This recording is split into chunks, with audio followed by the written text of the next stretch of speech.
Bonsoir. Je vais commencer par un exercice que je n'aime pas tellement faire et que j'ai soigneusement évité jusqu'à présent. Mais je crois qu'il est temps que je passe par là aussi. C'est de me présenter. De me présenter et surtout, c'est pas tant dire comment je m'appelle, etc. Ça, je sais bien faire, ça va, c'est pas le problème. Mais c'est surtout pour vous expliquer la suite, pour que vous compreniez bien la suite, pour vous expliquer, je dirais, d'où je viens, pour vous dire d'où je viens et du coup, comment je me suis retrouvé à faire cette démarche et à comprendre certaines choses. Je pense que c'est indispensable que je vous dise ce que j'ai pu traverser dans mon existence. Et ça va être un peu un scoop parce que je n'en parle jamais. La première chose qui me paraît importante pour apprécier ce que j'ai fait par la suite, c'est que jusqu'à l'âge de 18, 19 ans, et même un petit peu plus tard, je ne comprenais absolument rien quand on m'expliquait quelque chose. À l'école, c'est très embêtant.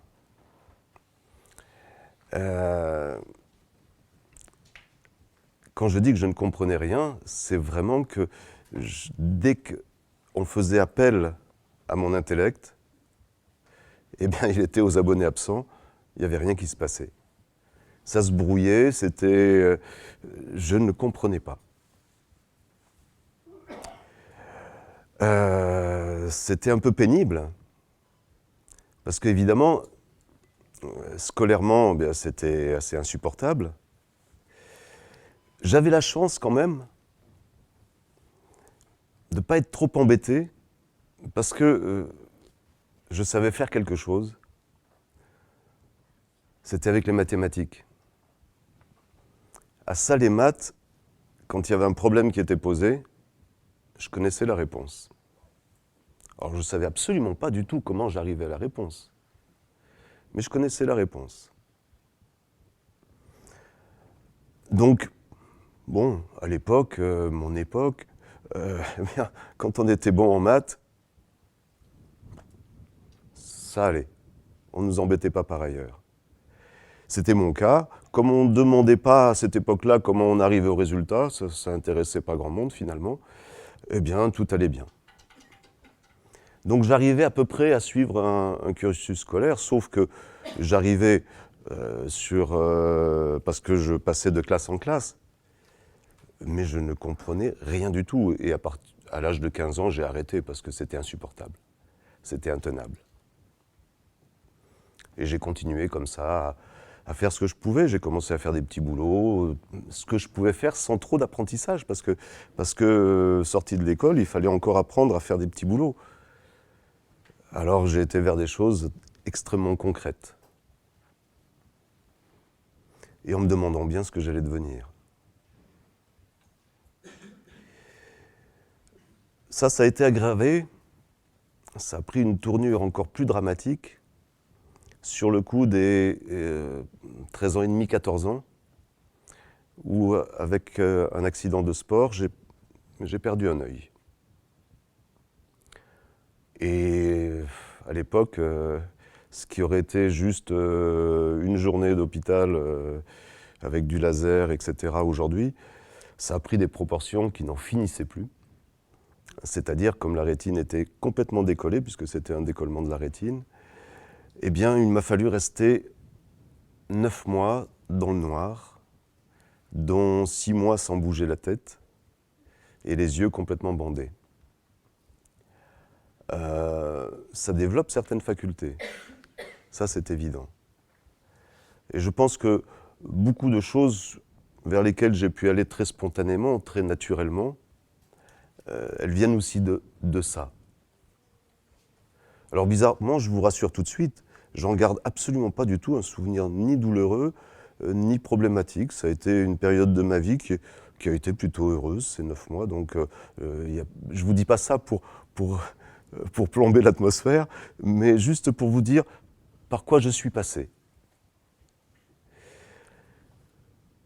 Et Et puis effectivement, quand je suis arrivé à 18-19 ans, je me suis dit, bon, mais qu'est-ce que tu vas faire de ta vie là? C'est très mal engagé pour toi, c'est très très mal parti pour toi. Tout le monde arrive à apprendre un minimum, et qu'est-ce qui se passe avec toi? J'avais pas un environnement qui pouvait me permettre, sur lequel je pouvais m'appuyer, qui pouvait me permettre d'aller voir des spécialistes, des personnes comme ça. Donc j'étais un peu démuni, j'étais tout seul face à ça. Et puis en plus, un tout seul que j'essayais de masquer énormément. C'est-à-dire que dans mon rapport avec l'extérieur, évidemment, je ne racontais pas mon histoire, j'essayais au contraire de faire celui qui comprenait. Ça incitait pas les gens à me venir en aide. J'ai commencé à réfléchir c'est le cas de le dire, à qu'est-ce que je pouvais faire pour comprendre toutes ces choses qui étaient pourtant simples pour tout le monde. Enfin, à peu près tout le monde, en tout cas. Et puis j'ai commencé à inventer des choses. Notamment avec ce qui m'était facile, c'est-à-dire ressentir à travers le corps. Me mettre en sensation physique. Et puis avec les émotions. Ça, je connaissais bien tout ça. Donc j'ai essayé des choses.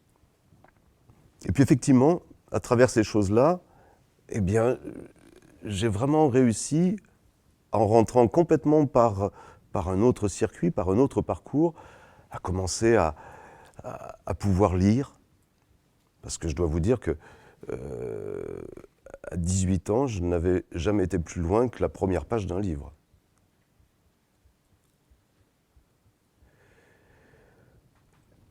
Voilà. Petit à petit, patiemment, j'ai pu commencer à lire un peu plus qu'une page. J'ai pu commencer à lire un livre. Et puis à comprendre mieux les choses, en me mettant à la place des choses, sensoriellement. Puis j'ai commencé à développer toute une façon d'approcher mon environnement. Et puis ce qui est devenu rigolo, c'est que ça commençait à bien fonctionner pour moi. Et puis je me suis vite rendu compte que je pouvais aider des personnes qui étaient dans les mêmes types de difficultés que moi. Je leur expliquais comment je m'y prenais, comment je faisais, et puis ils essayaient les mêmes choses, et ça marchait aussi pour eux. Et de quelqu'un qui était vraiment incapable d'apprendre quoi que ce soit, je suis devenu un passionné d'apprentissage. En l'espace de 2-3 ans, ça m'occupait tout le temps. En trouvant plein de choses, surtout que je commençais à pouvoir lire, donc à pouvoir aller chercher de la connaissance un peu ailleurs. Ça a été une époque extraordinaire pour moi. Une ouverture formidable qui m'a vraiment permis de continuer à façonner un petit peu ma façon de percevoir, de comprendre, de vivre ce qui m'entourait, et puis les autres aussi, et de partager ça. Et de plus en plus d'aider d'autres personnes à travers ça. Et puis les choses se sont faites assez naturellement dans le travail que je faisais, dans les différents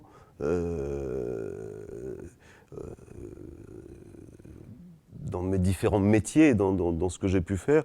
C'est évident que cette place d'apprentissage a toujours tenu une place importante et de plus en plus importante. Et puis j'étais valorisé avec ça. Parce que dès que quelqu'un ne savait pas trop comment s'y prendre, hop, on me l'envoyait et c'est moi qui apprenais.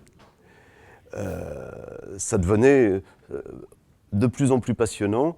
Et puis ça s'est répandu petit à petit. Et je suis devenu naturellement quelqu'un à qui on s'est adressé pour apprendre. Et c'est devenu mon métier. Et un métier que j'ai mis à profit avec toute la particularité que j'ai pu développer, c'est-à-dire non pas en me servant de l'intellect dans l'apprentissage, mais en me servant de ce qu'on pourrait appeler la mémoire inconsciente, la mémoire du corps, la mémoire des émotions. Et puis, je suis devenu un peu un spécialiste de cette chose-là. Mais il y a quelque chose qui est resté en moi jusqu'à ce moment-là, c'est le fait de se retrouver en blocage d'apprentissage, ce que j'ai vécu pendant si longtemps, et de voir des personnes qui se retrouvaient exactement dans le même état que moi, et sans pouvoir les aider vraiment, pour certaines. Parce que le blocage, il était émotionnel, et que sur certaines choses, la pédagogie n'était pas suffisante. Comment faire avec ces personnes qui se retrouvaient arrêtées dans leur capacité d'apprendre comme ça, momentanément, ponctuellement. Ça commençait aussi à m'intriguer, et c'est là où j'ai cherché des solutions qui soient des réponses à cette émotion qui est arrêtée, bloquée, figée, à travers ce que je savais faire. De toute façon, mon savoir, il est résolument dans le sensoriel, dans l'émotionnel. Donc j'ai cherché dans cette direction. Et puis un jour, j'ai réussi à ouvrir une petite porte dérobée comme ça, qui semblait vraiment intéressante. Et effectivement, d'emblée, j'ai pu venir en aide aux personnes qui étaient bloquées sur le moment, qui se retrouvaient démunies par rapport à faire fonctionner leur intellect. Ah, super. Donc j'ai expérimenté. Mais ça, c'était... Moi, j'avais trouvé ce que je cherchais, c'est-à-dire ce qui concernait mon métier dans l'apprentissage. Donc pendant 4-5 ans, j'ai utilisé ça uniquement pour de l'apprentissage, pour des blocages d'apprentissage. Et puis, finalement, j'ai bien compris, au bout de tout ce temps-là, que ce n'était pas juste ça, que cette petite porte, elle conduisait dans plein d'autres endroits. Et notamment tout ce qui est phobie, état dépressif, waouh, inhibition, perte de moyens, agressivité, angoisse, panique, etc. Tout ce qui, partout où se retrouvait de l'émotionnel, eh bien, ce petit protocole tout simple que j'avais mis en place pour les blocages d'apprentissage, il faisait exactement la même chose. C'est-à-dire que quand quelqu'un se retrouvait en difficulté, quelle qu'elle soit, en colère, en inhibition pour l'apprentissage ou pour d'autres choses, pour la prise de parole en public, pour toutes ces choses-là, je leur demandais « Qu'est-ce qui se passe dans votre corps ?» Ils me décrivaient ce qui se passait dans leur corps. Je leur demandais de laisser évoluer ça. Ils laissaient évoluer et au bout de, pour certains, très rapidement, 5-10 secondes, pour d'autres, un petit peu plus longtemps, au maximum 2 minutes, 2 minutes 30, c'est vraiment le maximum que l'on peut observer. Mais en général, quand c'est en situation, sur le moment, c'est beaucoup moins que ça. La moyenne, c'est effectivement 45 secondes, pour donner un chiffre comme ça.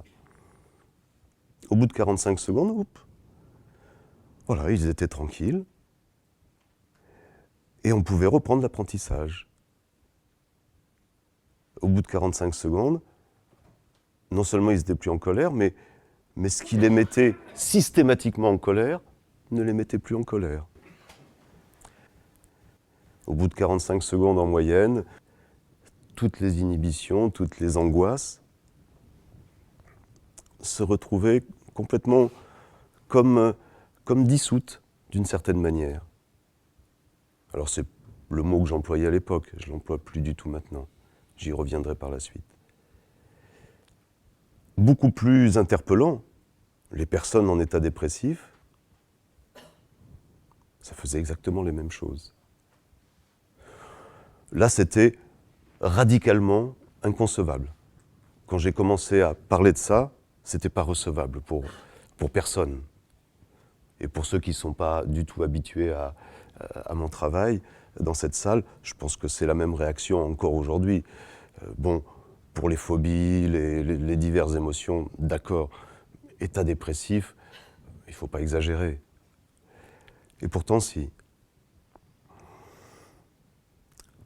Mais en parler, c'était vraiment très compliqué. Donc j'ai décidé de faire une étude pour valider ce travail. Pour faire en sorte que sur une étude, sur un grand nombre de cas, je l'ai fait sur à peu près 300 cas, ça m'a pris 4 ans, j'ai pris mon temps pour le faire.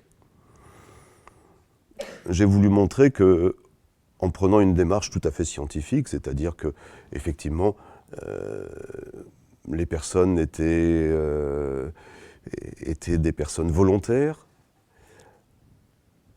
Les séances ont toutes été enregistrées. Il y a eu des retours qui ont été espacés. Les retours les plus lointains étaient sur 1 an, à la suite des séances. L'étude a bien montré, validé qu'effectivement, eh bien, ça se passait toujours de la même façon. Il y a eu quelques petits écueils, et notamment l'étude a porté exactement sur 278 personnes, et il y a 7 personnes qui n'ont pas abouti à l'époque. Et c'est bien compréhensible, parce que une des difficultés que j'ai eues pour faire cette étude, ça a été de passer sur le moment, quand la personne est en émotion, en perturbation émotionnelle, en trouble émotionnel, à une étude en différé, c'est-à-dire quand elle ne l'est plus, à partir d'un moment où elle ne l'est pas. Parce que faire une étude sur en situation, je me suis posé 10 000 questions pour le faire, mais je n'ai pas réussi à trouver la solution. Parce qu'être là avec un micro au moment où la personne se trouve en perturbation et puis lui demander l'autorisation de faire une étude, etc., c'est un peu compliqué. Donc, il me fallait trouver une autre façon de faire. C'est là que j'ai réfléchi à comment, on va dire, remettre les personnes comme si elles étaient en situation, à partir de leur expérience passée. J'ai mis en place un protocole qui, au début, a été un peu balbutiant, et c'est ces balbutiements-là qui ont fait que, effectivement, il y a eu quelques loupés, mais enfin, 7 personnes sur 278, c'est pas beaucoup. Et c'est vrai que l'étude a vraiment clairement mis en évidence que ça se passait comme ça. C'est le livre qui s'appelle Tipeee, qui retrace toute l'étude que j'ai menée. Et c'est ce livre que j'étais venu présenter il y a maintenant 7-8 ans ici. C'est lui qui a donné lieu aux premières communications donc, sur le sujet. Il n'a pas fait que ça. Parce que cette étude, pour moi, elle a été extraordinaire. Ça a été une occasion incroyable de faire une plongée là où je ne m'attendais absolument pas du tout à faire une plongée. Pour moi, je voulais juste valider que dans tous les cas de figure, voilà, quand on utilisait cette petite porte dérobée, eh bien, ma foi, il se passait toujours le même résultat. Et que ce résultat était juste incroyable, et d'autant plus incroyable que ça ne revenait pas par la suite. La difficulté de la personne, évidemment. Non, ce que ça m'a permis de comprendre, de commencer à comprendre, c'est que ce que revivaient les personnes, enfin, ça, à l'époque, là aussi, je ne disais pas ce qu'elles revivaient parce que je savais absolument pas ce qui se passait, donc je ne pouvais pas parler de revivre. Mais ce que vivaient les personnes à ce moment-là, en fin de compte, elles me donnaient des des indications sensorielles, puisque je leur demandais qu'est-ce qui se passe dans votre corps. Elles me disaient. Avec le premier protocole que j'avais mis en place, elles me donnaient aussi des images, ce qui rendait plus long le protocole, plus long la séance, mais qui apportait pas mal d'informations. Et les personnes me donnaient plein de choses. Et c'était, au début, je ne vous cache pas que tout ce qu'elles me donnaient comme information, je trouvais ça très créatif, très inventif. Mais pour moi, c'était de l'imagination pure et simple. Ça semblait souvent parler de naissance, mais je me disais, ça c'est à la mode en ce moment, bon, mais j'y attachais pas d'importance particulière. Jusqu'au moment où quand même ça revenait très régulièrement, il y avait des descriptions qui revenaient très très régulièrement. D'autant plus que selon les pathologies émotionnelles avec lesquelles les personnes venaient me voir, ça se retrouvait être à peu près toujours la même configuration de ressenti. Il se passait à peu près toujours la même chose dans l'évolution de leurs sensations. Ça, c'était déjà étrange. Mais en plus, ils me racontaient, par exemple, qu'ils étaient entourés de matières spongieuses, visqueuses qui se collaient à eux, qui leur obstruaient la bouche, le nez, qui étaient très corrosives, très acides, et que cette espèce de matière, là, comme ça, allait les tuer, quoi. Bon, une personne qui vous raconte ça, ok, vous dites, ma foi, bon, après tout, pourquoi pas. Quand vous en êtes à la 50e, vous vous dites là, il y a quelque chose de bizarre quand même. Ils ont vu tous le même film ou quoi? C'est quoi cette histoire? Donc j'ai décidé, à un moment donné, de m'intéresser un petit peu plus quand même à ce qu'ils racontaient, à ce que les personnes racontaient pendant les séances. Ça parlait beaucoup apparemment de choses qui sont à la naissance et avant la naissance peut-être. J'ai été en premier regardé dans un livre d'obstétrique. Le premier qui m'est tombé sous la main, c'était un manuel pour étudiants. Et là, j'étais sidéré. Parce que tout était là. Toutes les descriptions, je les retrouvais dans ce manuel. Après, j'ai été voir des obstétriciens. Pour certains, je leur ai fait écouter mes enregistrements. Ils m'ont dit, mais c'est complètement fou. C'est exactement la description d'épisodes qui se passent avant la naissance ou à la naissance. Waouh! Oh, j'ai repris tous mes enregistrements, j'ai réécouté ça. Là, d'un seul coup, j'ai pris ça au sérieux. Et puis j'ai commencé à essayer de comprendre ce qui se recoupait avec telle pathologie, telle autre, de voir en regard les événements qui avaient pu se passer. Et c'était d'une logique, d'une lecture incroyablement simple.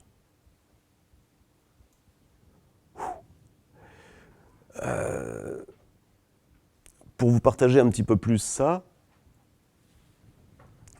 allez, je vais prendre deux exemples. Un qui concerne la claustrophobie. Sur la claustrophobie, j'ai vu plusieurs possibilités d'origine de claustrophobie, mais la principale,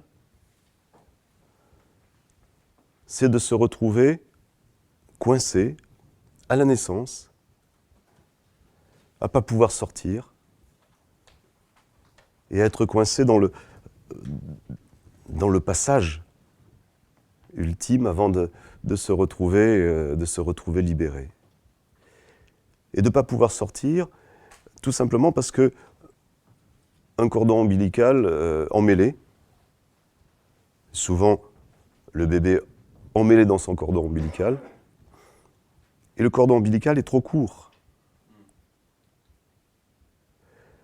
Et il y a la naissance qui est là, qui est forte, qui est puissante, avec tout qui amène l'enfant à aller vers l'extérieur. Et puis lui, plus ça va vers l'extérieur, plus son cordon ombilical, il est étiré. Ça tire sur le ventre, puisqu'il y a une attache ici, bien sûr. Et il n'a plus d'oxygène. Il n'a plus d'oxygène qui arrive, plus suffisamment en tout cas, voire plus du tout, à un moment donné. Et quasiment à tous les coups, il perd conscience. Alors c'est pas trop mal fait comme ça fonctionne. Parce que dès qu'il perd conscience, eh bien, il se détend, il se ramollit complètement, et c'est ce qui, la plupart du temps, va le sauver, va faire qu'il va finir par sortir. C'est ce qui fait que, dans beaucoup de naissances, l'enfant, quand il naît, n'est pas conscient. Il a perdu connaissance à ce moment-là. Mais cette perte de connaissance lui a permis finalement de pouvoir sortir, de pouvoir être récupéré, d'arrêter d'être hyper tendu. Bon, celui-là, il s'en est sorti, mais les séquelles, c'est juste que à chaque fois qu'il se retrouve, ou qu'il risque de se retrouver dans un endroit où c'est trop petit, où c'est trop sombre, aussi, puisqu'avant il était dans un univers qui était plutôt éclairé, l'énergie, elle circule suffisamment dans le placenta, dans le ventre de la maman, pour que le fœtus ait un éclairage. Là, d'un seul coup, il n'a plus du tout ça. Donc tout ce qui est sombre, tout ce qui est étroit, et tout ce qui risque d'emprisonner, eh bien, quand il va retomber là-dessus, par la suite, c'est pas gérable pour lui. C'est panique complète. Personne ne sait pourquoi, lui non plus. Mais en tout cas, dès qu'il se retrouve en contact avec une situation susceptible de remettre ça en marche, c'est la panique. Ça peut conduire aussi, d'ailleurs, par extension, à un manque de confiance en soi qui est puissant. Parce que il y a la volonté de faire quelque chose et il y a l'impossibilité de le faire. Et il y a surtout à chaque fois qu'il y a une occasion qui va se représenter, je dirais presque un passage obligé, je ne vais pas y arriver. Ça va mal se passer. Pour aller plus loin, à l'intérieur du prénatal, je vais prendre un autre exemple, je vais prendre l'état dépressif. Ce que les gens vivent quand ils partent d'un épisode aigu de dépression, comme point de départ, en s'appuyant là-dessus, ce qu'ils vivent systématiquement, toujours, c'est j'ai une fuite d'énergie au niveau du ventre. Certains vont parler de se vider de leur sang, d'autres vont parler juste de l'énergie qui s'en va, ou de liquide qui se met à sortir du ventre. Également, le cœur qui se rétrécit beaucoup, qui devient dur, très, très dense, comme une pierre. Et puis de l'asphyxie. Ça, il peut y avoir plein d'autres sensations, mais ces trois sensations-là, on va systématiquement les retrouver avec une personne qui, partant à partir d'une situation d'état dépressif, va se retrouver à vivre ces sensations qui vont évoluer. Et ce qu'elles est en train de vivre à ce moment-là, de revivre à ce moment-là, parce que là j'ai bien commencé à comprendre qu'il s'agissait de revivre pour elle, c'est que elle se retrouve directement dans cet épisode qui s'est passé pour elle avec la perte d'un jumeau non viable. Et pas n'importe quel jumeau non viable, pas un jumeau dans une poche séparée, mais dans la même poche. À vos souhaits.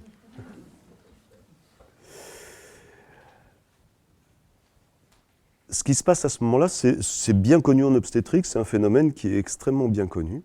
Je ne sais pas pourquoi il a été autant étudié, mais en tout cas, c'est l'un des sans doute qui a été les plus étudiés.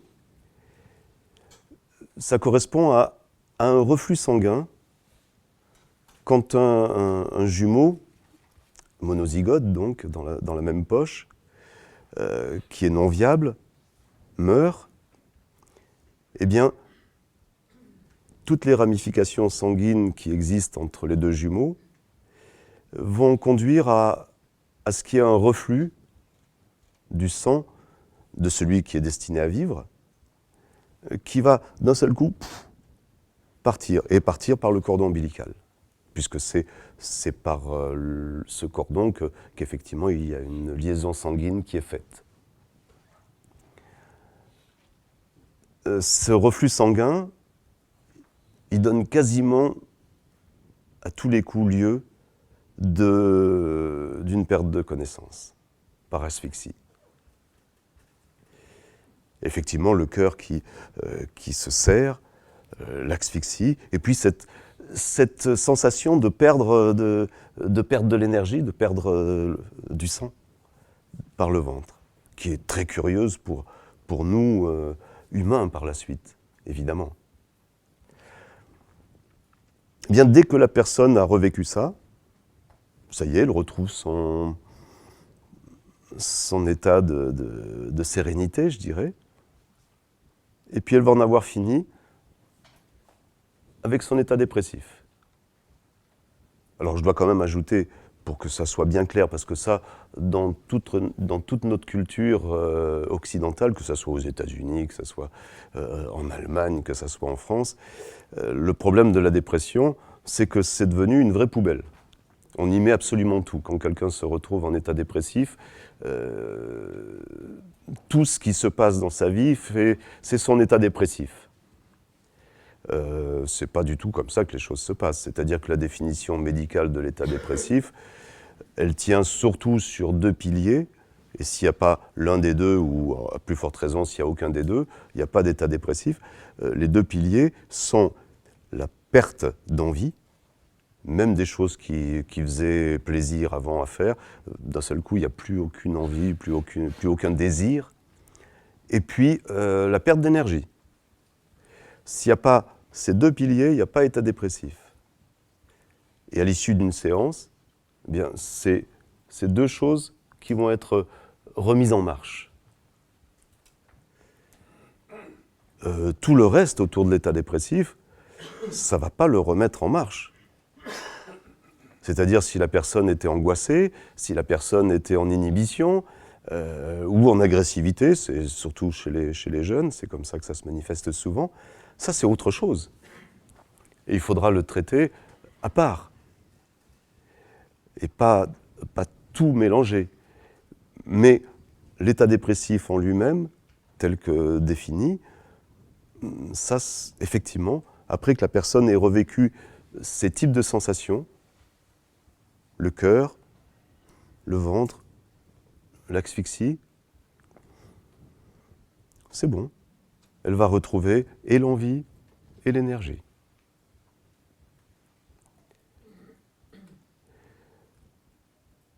Alors effectivement, je pourrais vous raconter pas mal d'autres choses qui viennent de cette période assez troublée de perte de jumeaux non viables. C'est-à-dire que dans mes séances, les gens n'arrêtaient pas de me raconter des trucs comme ça.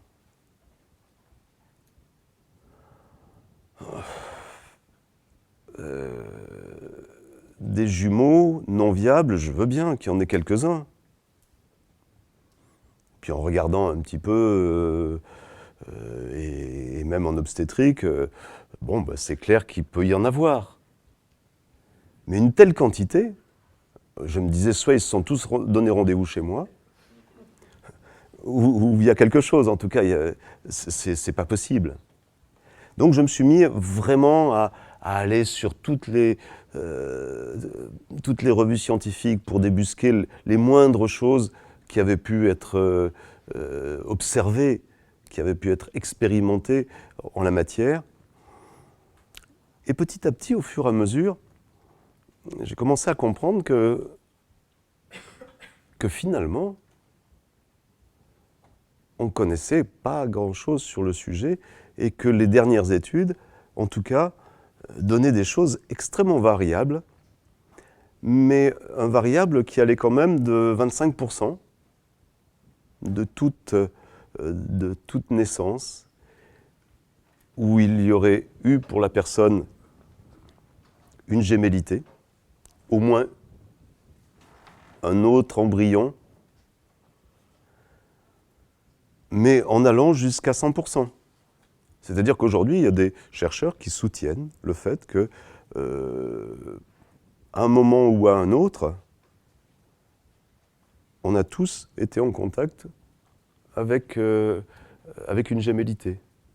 Alors une gémellité qui n'a pas abouti et qui peut-être au bout de 2 jours, au bout d'une semaine, est partie. Mais en tout cas qu'elle était bien présente au début. Alors moi je ne veux pas prendre du tout part à ce débat-là, peu importe, même si c'est que 25% de toute façon, c'est déjà énorme. C'est déjà beaucoup. Et les plus modérés aujourd'hui en sont là. Et c'est vraiment les plus modérés qui rejettent tous les cas qui ne sont pas parfaits, quoi. Toutes les observations qui ne sont pas parfaites, ils les rejettent. Bon. Donc, je me suis bien rendu compte que non, cette histoire de gémellité, il fallait non seulement la prendre très au sérieux, mais l'observer beaucoup plus, encore. Alors là aussi, j'ai repris tous mes enregistrements, waouh. Et surtout, j'y ai porté une attention plus particulière au fur et à mesure de l'étude. Mais quand même, je suis resté, moi, toujours extrêmement intéressé. J'ai continué à poursuivre mes recherches dans cette direction-là. Et notamment, une chose qui m'a de plus en plus intéressé, intrigué, c'est que, malgré tout, il y avait des personnes qui revivaient des choses qui n'étaient pas de l'ordre du prénatal. Oh, il n'y en avait pas beaucoup, hein. On va dire une personne sur 100. Ça ne fait pas beaucoup. Mais ça existait. Des personnes qui revivaient une perte de connaissance quand elles étaient tombées d'une échelle. Et le fait de revivre cette perte de connaissance-là, hop, ça remettait les choses en marche. Exactement comme ça faisait avec le revécu d'un épisode prénatal. Ah, ça éloignait la thèse du prénatal comme source systématique. C'était d'une certaine façon un peu perturbant pour moi, mais intéressant, parce que ça m'obligeait à aller plus loin. J'ai une nouvelle fois repris tous mes enregistrements, parce que ce qui revenait dans ces cas-là, c'était la perte de connaissance.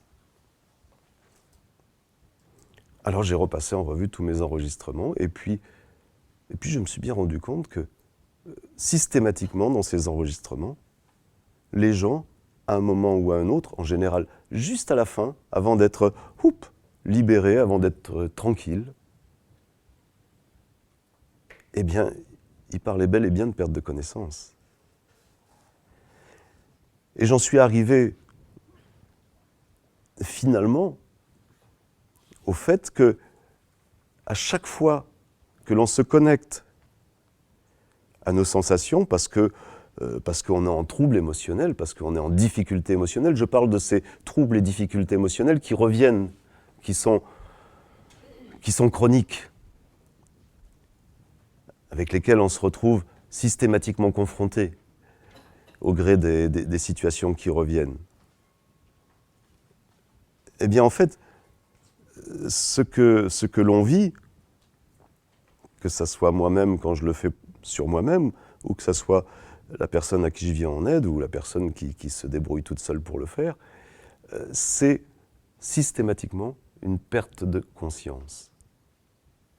Ce qu'elle revit, c'est toujours une perte de conscience. Ou on pourrait l'appeler, comme je l'ai appelé au début, perte de connaissance, on pourrait aussi l'appeler amnésie. Comment une perte de conscience peut être la source assez systématique, puisque c'est ce que revivent tout le temps les gens quand ils font des séances, et que ça marche tout le temps. Ça voudrait dire que c'est l'origine incontournable, systématique de nos difficultés émotionnelles. Et ça se passe comment c'est possible? Et là, évidemment, c'est bien évident que je vais chercher partout au niveau de la science, au niveau des chercheurs, tout ce qu'ils peuvent avancer, tout ce qu'ils peuvent dire, faire, pour voir si tout ça cadre, si au contraire ils peuvent amener des explications, ou au contraire dire mais ça va pas, c'est pas comme ça que ça peut se passer, etc. Parce que l'un m'intéresse autant que l'autre. Il y a une personne qui s'appelle Rachel Yehuda, qui est américaine, une chercheuse, qui travaille essentiellement sur tous les stress post-traumatiques chroniques, comme on dit, c'est-à-dire les personnes qui, après avoir vécu un traumatisme, développent des réactions essentiellement émotionnelles, qui sont problématiques, qui entachent leur existence, je dirais. Elle travaille essentiellement à travers des prises de sang. On sait, pas seulement elle, mais pas mal d'autres chercheurs, ça maintenant c'est assez régulier, il y a les champions en la matière, c'est le Centre national de neurobiologie du Canada, qui sont assez avancés dans ce domaine-là, savent déterminer que après un stress post-traumatique, à travers une prise de sang spécialisée, eh bien, on va pouvoir déterminer si la personne va, dans les 3 mois maximum, réguler ce traumatisme et pouvoir continuer sa vie tout à fait normalement. Bien sûr, en ayant l'expérience de ce qui s'est passé, mais comme n'importe quelle expérience de vie, je dirais, celle-ci n'ayant été particulièrement pas agréable, mais point. Ou alors, si c'est pas régulé au bout de 3 mois, de savoir que ça y est, elle va développer un stress post-traumatique chronique, une réaction émotionnelle, ou plusieurs réactions émotionnelles indésirables, je dirais, pour le restant de sa vie. Et on ne sait pas trop quoi faire avec ça. Donc elle s'est au moins diagnostiquer, elle a commencé par diagnostiquer ça. C'est-à-dire d'une façon sûre, dès que la personne s'est retrouvée à vivre un traumatisme fort, de savoir, dans les jours qui suivent avec une prise de sang, si elle va effectivement développer un stress post-traumatique ou non. Un stress post-traumatique chronique ou non. Intéressant. En quoi ça intéresse Tipi? Eh bien, ce qu'elle a observé aussi, c'est que, et c'est là-dessus qu'est vraiment fondé le diagnostic, c'est qu'en fait, si la réponse à différents marqueurs, mais le marqueur essentiel étant le cortisol, dans ce cas de figure, si le taux de cortisol est élevé pour la personne qui vient de vivre un traumatisme, eh bien, celle-ci, dans les quelques jours, 1, 2, 3 semaines, 3 mois maximum, pas de problème. Elle va reprendre le cours normal de son existence, je dirais. Même elle aura intégré cette expérience. Mais ça ne l'empêchera pas de poursuivre son existence normalement, sans désordre, je dirais. Et ça, c'est l'Organisation mondiale de la santé qui donne ces chiffres, ça représente entre 75% et 85% des personnes. Et puis, il y a ces 15 à 25%, selon les cas de figure, selon les traumatismes aussi, eux, eh bien, leurs marqueurs en cortisol, au contraire d'être élevés, vont être étonnamment bas. Et cela, eh bien, on sait que d'une manière sûre, à 100%, ils vont développer des réactions émotionnelles chroniques par la suite. Là où ça a été plus loin, où cette personne-là, notamment donc Rachel Yehuda, a été beaucoup plus loin, c'est de faire la relation avec le fait que les personnes qui avaient une réponse faible en cortisol, face à un stress, à une stimulation très très puissante, très forte, à une peur intense, c'est des personnes qui avaient déjà connu des pertes de conscience, des pertes de connaissance, des amnésies. Et elle a mis en regard effectivement le systématique de l'amnésie avec une réponse par la suite dans un nouvel épisode, avec une réponse basse en cortisol.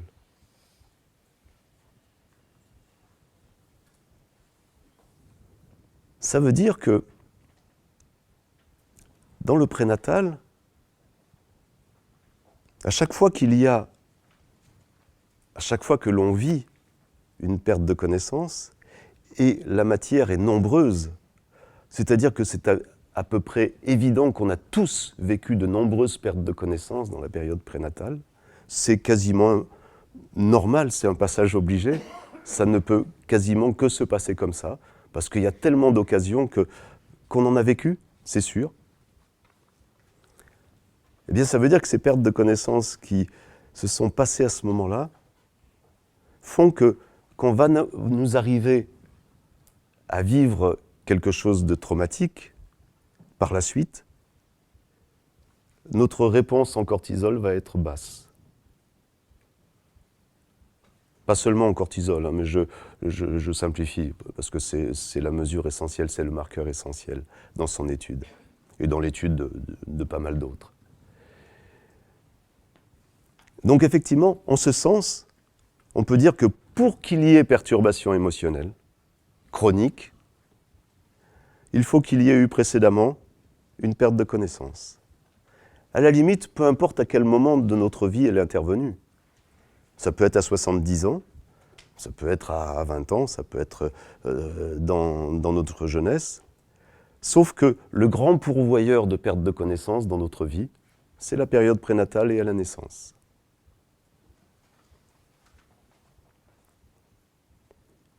Voilà à peu près pour boucler la boucle de ce que j'ai compris avec un peu toutes les expériences que j'ai pu faire, qui sont, je ne peux même pas dire des expériences, c'est vraiment des observations que j'ai pu faire sur les différents cas, et corroborer avec ce que les scientifiques, j'en ai cité une, mais il y en a d'autres, ont pu observer. Ça s'est renforcé encore plus généralement en neurobiologie par différents chercheurs. Celui qui est peut-être le plus à retenir en la matière, c'est Bruce McEwen. Celui-là, il a bien mis en évidence ce qui se passe quand il y a un stress, une peur trop intense que l'on n'est pas en capacité d'assumer, et qui donne, je vous le dis, je vous le donne en mille, une amnésie. Eh bien, toute cette zone, on se déconnecte. Toute cette zone dans le cerveau qui est concernée, tous ces neurones qui sont concernés par ce stress, cette peur, cette intensité-là, se déconnectent du reste du réseau. et ne se reconnecte plus. C'est-à-dire qu'en nous, c'est quelque chose qui est complètement isolé du reste. C'est un peu tel qu'on pourrait imaginer d'une certaine manière la mer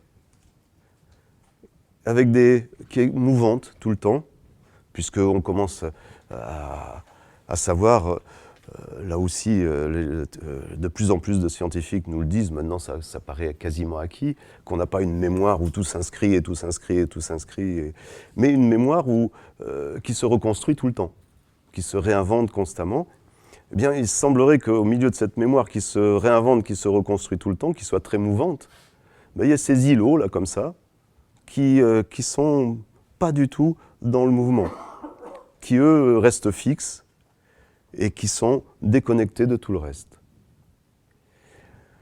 Et lui, dans ses expériences, dit il y a une solution pour reconnecter ces îlots, c'est de provoquer une impulsion forte. Lui, en tant que scientifique, il pense à l'électricité.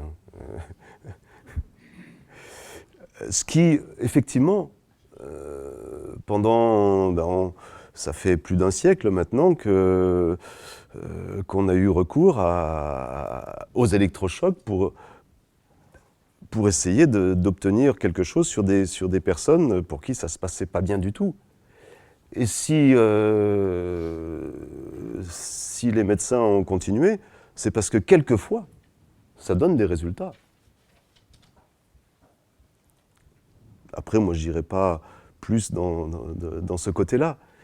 Mais il me paraît à peu près évident, aujourd'hui, que loin de mettre de l'électricité, avec Tipeee, pourtant, avec ce processus que je vous ai décrit, pourtant, je pense qu'on fait exactement la même chose. De restimuler très précisément une zone qui va se remettre en marche, qui va se reconnecter. Et pour moi, effectivement, quand on se retrouve à se connecter avec les sensations que l'on peut ressentir quand on est en difficulté émotionnelle, et se laisser porter par ces sensations, les laisser évoluer, les laisser se transformer, puisque c'est ce qui se passe.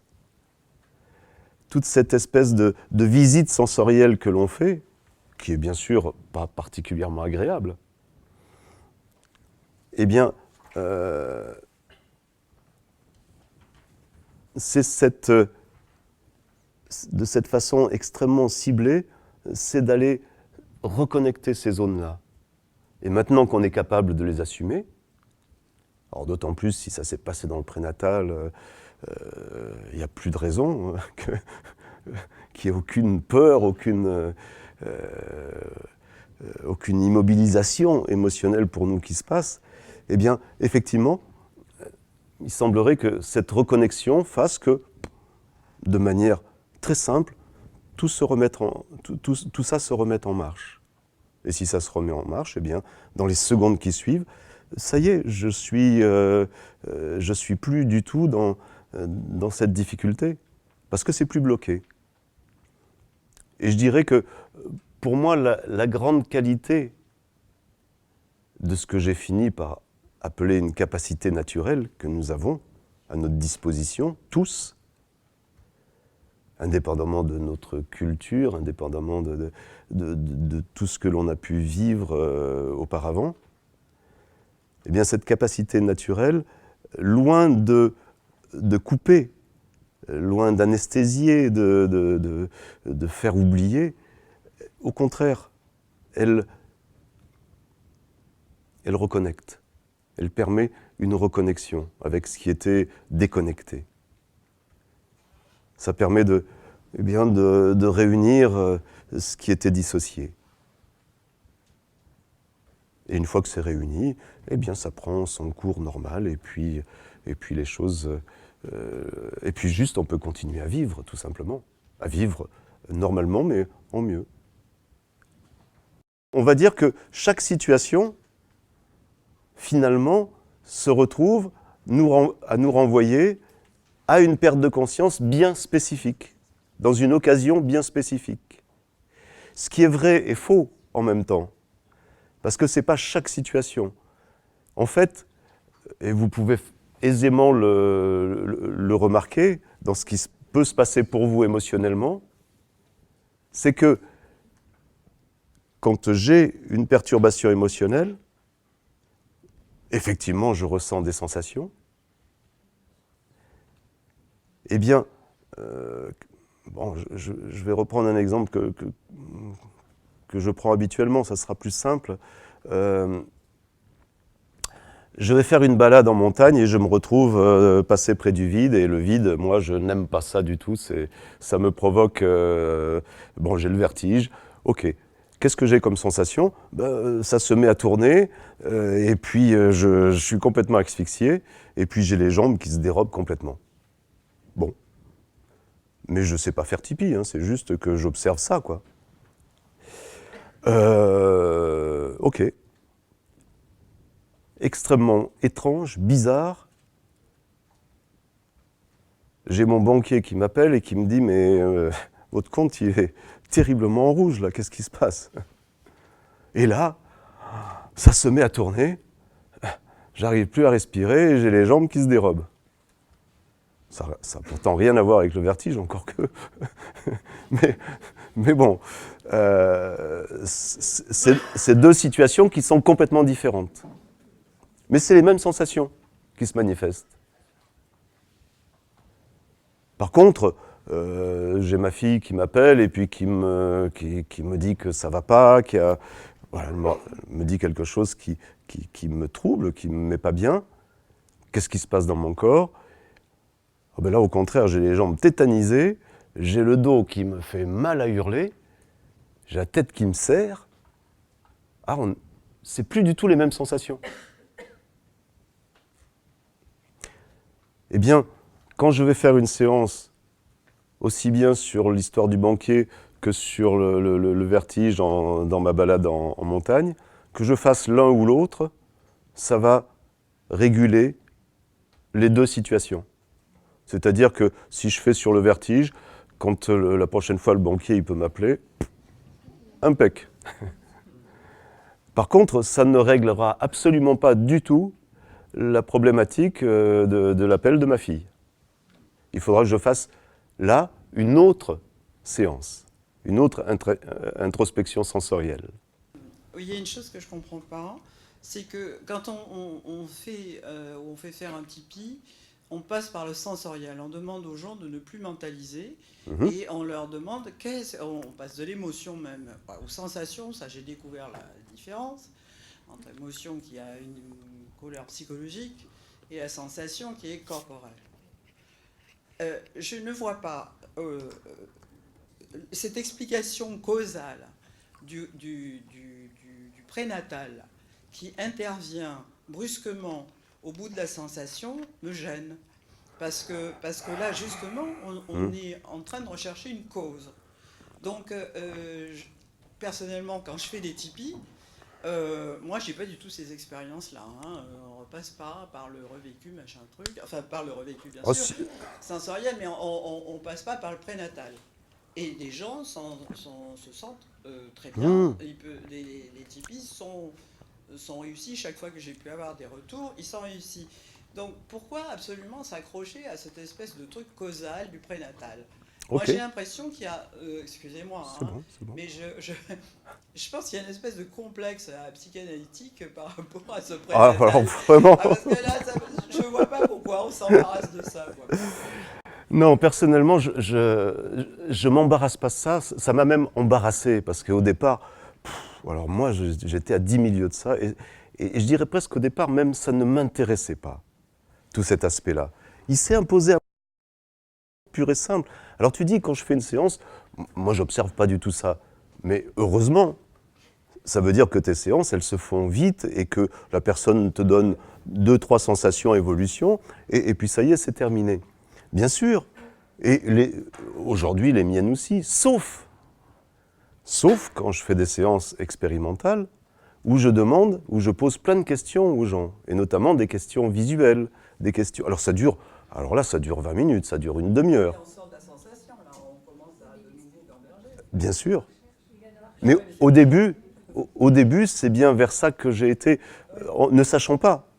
Parce que j'ai mis en place un protocole quand j'ai voulu faire du différé, c'est-à-dire permettre aux personnes de se remobiliser.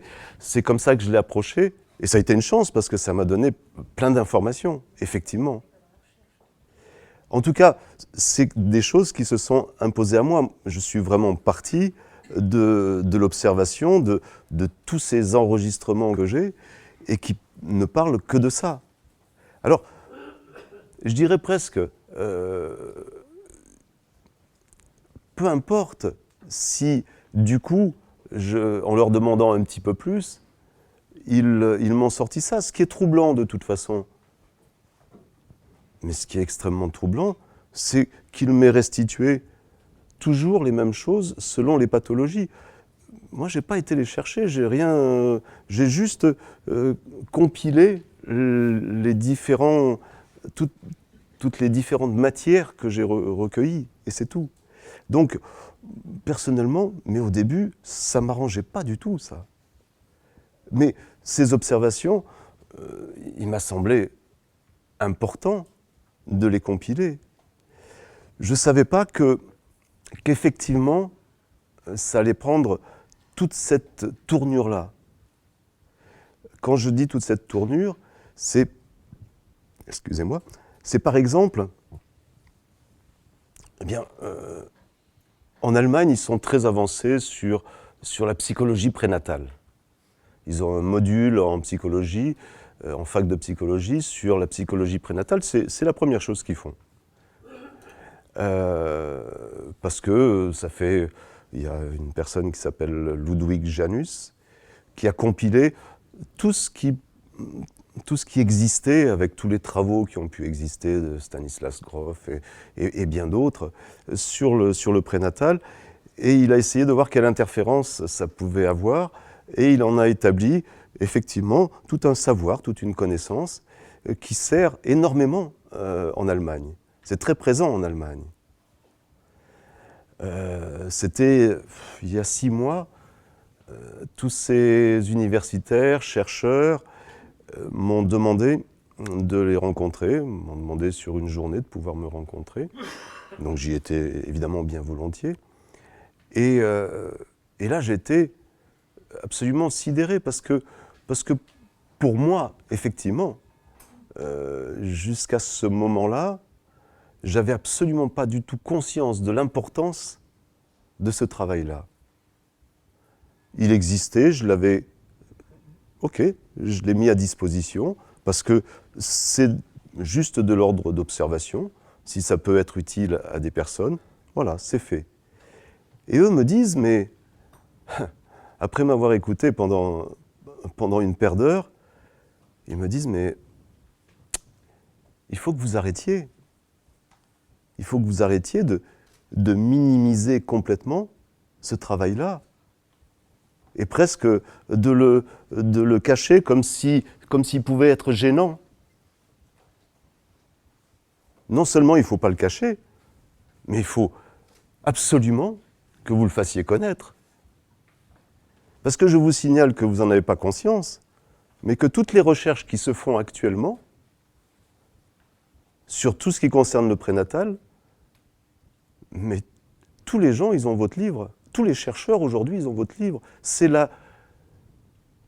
l'étude incontournable sur le prénatal, telle qu'elle a été réalisée, et avec les résultats que vous mentionnez, elle est juste incontournable. Et ce sont des universitaires qui étaient là à m'écouter. Moi, j'étais très impressionné parce qu'avec tout leur savoir, j'étais dans mes petits souliers. Et eux, me disant ça, j'ai pris conscience, je crois, ce jour-là, donc il n'y a vraiment pas longtemps, que cet énorme travail que j'ai fait de compilation, où j'ai juste pris les observations de ce qui a existé. Mais c'est une somme de travail remarquable. Et je ne sais pas parce que c'est moi qui l'ai fait, mais effectivement, il y a une matière pour comprendre, pour s'avancer plus loin, Et je pense qu'on en est aujourd'hui pas du tout à la fin de la compréhension, mais au tout début. Et j'ai bien conscience que tout ça, mais il faut qu'il y ait plein de chercheurs, qu'il y ait plein de personnes qui prennent ce travail, qui l'amènent plus loin. Mais aujourd'hui, je crois qu'il est temps de ne plus résoudre Tipeee juste à l'acte thérapeutique. Ou même, un peu mieux que ça, de résoudre Tipeee à une capacité naturelle, parce qu'aujourd'hui, on en est vraiment là. C'est-à-dire que, en tout cas en situation, n'importe qui peut apprendre à le faire juste de manière toute simple, en quelques minutes. On fait des formations publiques pour ça qui sont formidables et qui apprennent aux gens à le faire. Et on a des retours tout aussi formidables par rapport à ça. Donc il y a une autonomie qui peut se mettre et qui montre bien, et on va aller vers d'autres exemples tout à l'heure, qui montrent bien comment cette possibilité que l'on a à notre disposition est vraiment une capacité naturelle. Mais c'est autre chose. Ça amène une autre vision et ça amène vraiment une autre façon de voir notre fonctionnement émotionnel. Radicalement différente de ce qu'on en a pensé jusqu'à présent. Et jusqu'à présent, je le pensais moi, et j'en disais rien. Je crois qu'aujourd'hui, il est temps au contraire, de le dire énormément. Parce que je me rends compte qu'à chaque fois que je commence à parler de ça, eh bien, il y a vraiment une possibilité pour chacun de se dire « Ah oui, on ne fonctionne pas comme on pensait fonctionner. On fonctionne différemment, et ce différemment-là, il ouvre des portes extrêmement importantes. » En Espagne, c'est le volet qu'ils ont pris. En Espagne, je suis surtout connu pour mon travail. Tipeee n'était pas du tout connu. Il l'est devenu à une vitesse ahurissante, juste parce que, justement, les gens se sont intéressés, à travers les médias essentiellement, à cette nouvelle façon de voir notre émotionnel, notre fonctionnement émotionnel. De plus se dire, bon, il y a un traumatisme qui est vécu, la guerre, un épisode, etc. Il y a un traumatisme qui est vécu et tout part de là. Et ainsi de suite. Non, ça va être juste un déclencheur. Pour que ça parte, il faut qu'il y ait eu quelque chose qui soit passé avant. Et ça ne sert à rien d'aller tourner autour de ce traumatisme-là. Pas à rien, j'exagère. Mais en tout cas, ça ne va pas résoudre. On va pouvoir faire en sorte que ça s'allège, que ça soit mieux accepté, etc. Mais tant qu'on reste sur ce traumatisme déclencheur, on ne va pas du tout vers le bon endroit. Le bon endroit, c'est ce que cet événement déclencheur, ce traumatisme déclencheur, a mis en résonance comme perte de conscience, comme épisode que l'on a pu vivre auparavant. Ça, pour une révolution, dans la façon de voir nos émotions, c'est une sacrée révolution. C'est même... Et ça, c'est les Allemands qui m'ont bien mis les choses en évidence, mais c'est même l'une des dernières vraies révélations d'importance qu'on a sur le sujet. Et c'est vrai qu'aujourd'hui, ce soir, 7 ans, 8 ans après, eh bien, je pense que c'est bien de passer maintenant à dire ça, à le faire vivre, à le transmettre et à le médiatiser parce que je pense que ça, c'est une introduction beaucoup plus sûre pour les personnes pour aller vers eux-mêmes. À partir du moment où, effectivement, on se dira plus j'ai un truc là et je ne sais pas comment m'en défaire et tiens, il y a une possibilité là, mais c'est bizarre ce truc, comment les sensations, etc.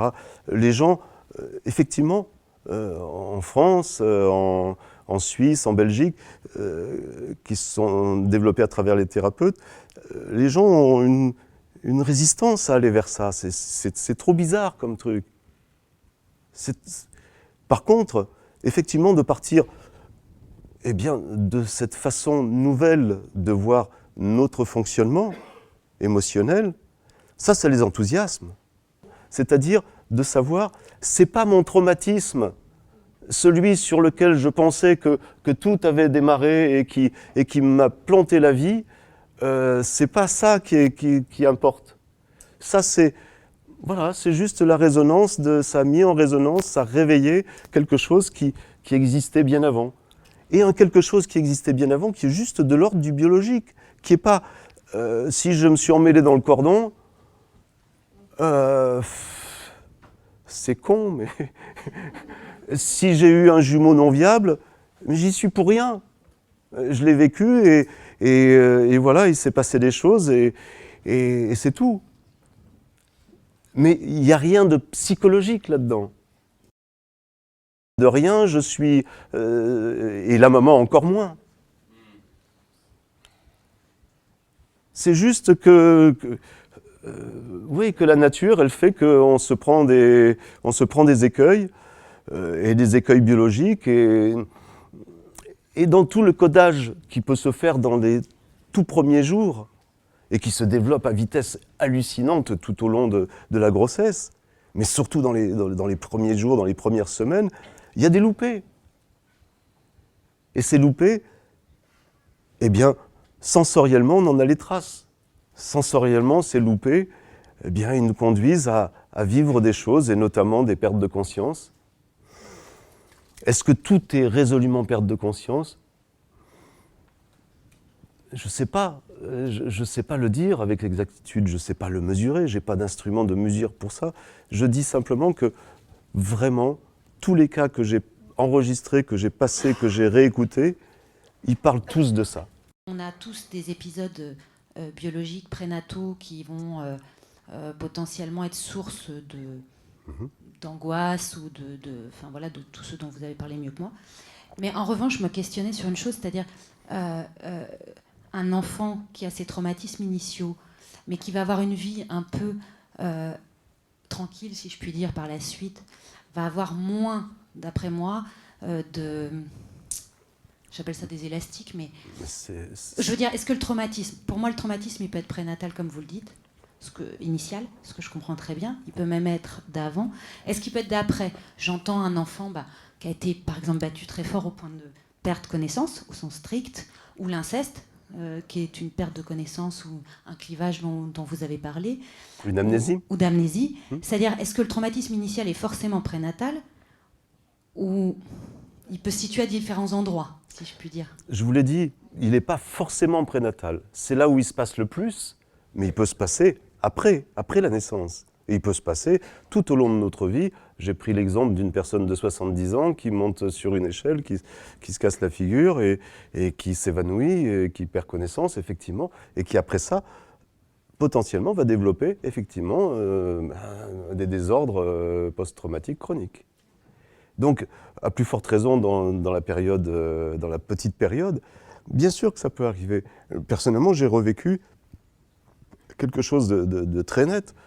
En faisant une séance, après la séance, je me suis dit, mais ça, c'était pas du tout, ça n'avait rien à voir avec des sensations de vécu en prénatal. C'était pas ça. Pour moi, là, j'étais petit, certes, mais ça n'avait rien à voir avec ça. Alors j'ai enquêté, j'ai demandé autour de moi. Je suis resté 3 jours dans le coma pour un problème aux oreilles. Où tout le monde pensait que j'allais mourir, quoi. Et c'est clairement ça que j'avais revécu. Mais on ne m'a jamais parlé de cette histoire-là. Jamais. Donc, effectivement, c'est pour ça que je dis, le prénatal, c'est intéressant de comprendre ça, mais ce qui est vraiment le point décisif, c'est la perte de connaissance. Et bien sûr que, pour continuer sur votre question, bien sûr que tout ce que je vais vivre après va conditionner d'abord cette mise en résonance. Si par exemple, j'ai vécu quelque chose qui me prédestine à avoir la peur de l'avion ou la peur de quand je monte sur les manèges, quand il y a des trous d'air, des choses comme ça.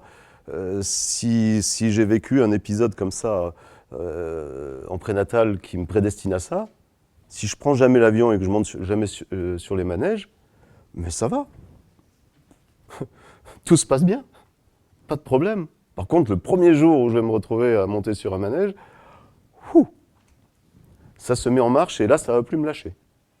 Parce que c'est ça, quand ça se déclenche, après, ça y est, c'est parti. Et puis, c'est évident que si je suis dans un environnement qui est beaucoup plus sympa que si c'était un autre environnement, bah, ça sera plus confortable à vivre, ce genre de choses. Mais on sait très bien qu'il y a des enfants, et puis qui deviennent des adultes, qui ont été élevés dans un environnement formidable, et pourtant qui sont mal en point. Et on se demande tous, mais pourquoi ? Pourquoi ? Bah oui, pourquoi ? C'est parce qu'ils y sont pour rien, et les parents non plus. Même en ayant été des parents formidables, eh bien, ils sont travaillés par ce truc-là, et tant qu'il n'a pas été remettre en circulation ce qui est bloqué en lui à l'intérieur, eh bien, il va être complètement embêté, malgré un environnement qui est formidable. Oui. Moi, je sens quelque chose d'anachronique, parce que je peux imaginer que la perte de connaissance est justement une protection corporelle contre l'excès ça, de c'est stress, sûr, tout à l'excès fait. de douleur. Absolument. Alors, on sait très bien que quelqu'un qui est torturé, à un moment, va s'évanouir, ou une douleur trop vive. Donc, au lieu de créer un traumatisme, je pensais au contraire que la perte de connaissance protégeait l'individu contre le traumatisme. Alors, c'est là où je comprends plus bien. Parce que je pensais que le traumatisme venait d'un excès de conscience, au contraire, où ça devient insupportable, et pourtant ça s'engramme dans le corps. Et que la perte de connaissance a une protection qui protégeait contre le traumatisme. Vraiment, merci beaucoup. Merci beaucoup. Parce que ça, j'aurais dû être un petit peu plus explicite là-dessus. À savoir que, bien, la première fois, quand le fœtus, ou quand un enfant, ou quand ma personne sur l'échelle, etc., tombe, cette première fois, effectivement, le stress ou la douleur, c'est trop pour lui. Et effectivement, la réaction la plus simple, la plus normale, c'est de décrocher. C'est l'amnésie. C'est ce qui nous permet d'assumer ce moment-là qu'on ne sait pas assumer autrement.